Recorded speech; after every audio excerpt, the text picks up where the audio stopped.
hello, very beautiful community.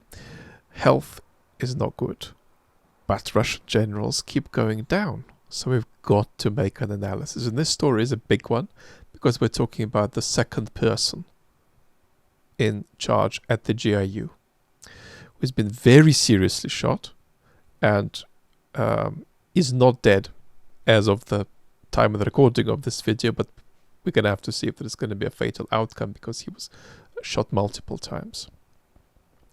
So let's say a little bit about who this person is, and then let's say a little bit about who done it.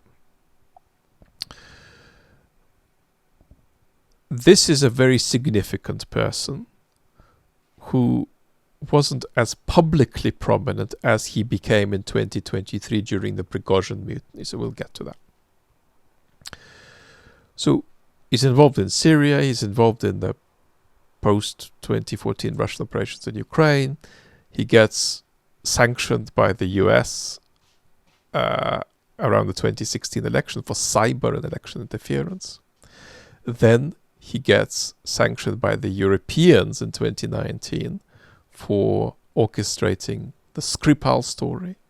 And the Skripal story is not a story that happens without a direct order from the top. So this guy is doing very important Russian activities abroad.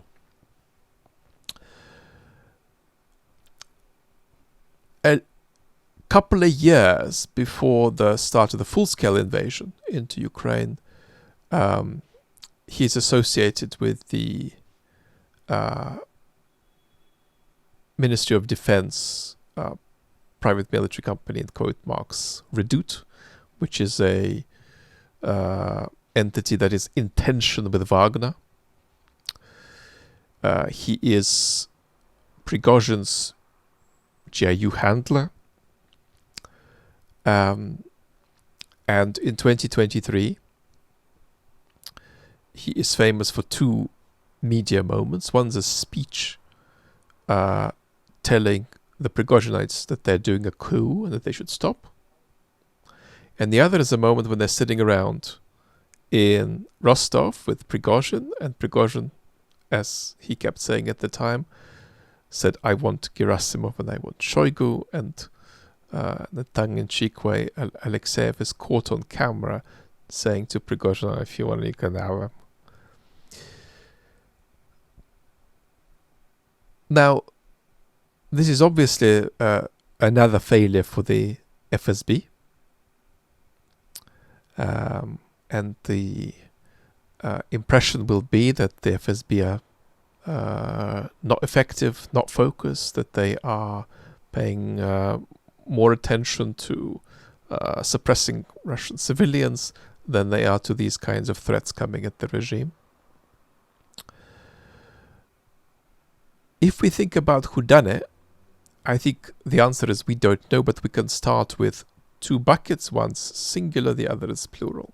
The first singular bucket we could very roughly attribute perhaps a 70% sort of probability to, just by way of a psychological clue, and that we can say is Ukraine.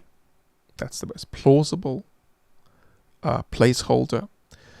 And in the other bucket there could be several things. I mean, one could be a kind of echo of Prigozhinite revenge.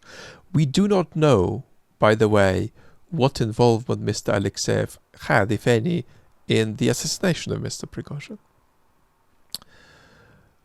Another could simply be a kind of hyper-neoliberal feud, possibly connected with these PMCs and the associated money flows and some kind of operations in Africa, blah, blah, blah. So it could just be a feud about, finance flows. Perhaps least plausibly, he could have been taken out by the regime for associations with Wagner, for the purpose of blaming it on Ukraine, and perhaps least plausibly for the purpose of scuppering negotiations, because Mr. Alexeyev's direct superior, Mr. Kostyukov, has been running Russia's negotiations with Ukraine. But the thing is, it's the Kremlin that really runs Russia's negotiations with Ukraine as far as important steps and important demands and important concessions go. So that's perhaps the least plausible guess. We'll be following the story, beautiful community, but I just wanted to come through and share a very brief analysis. So lots of love and catch you soon.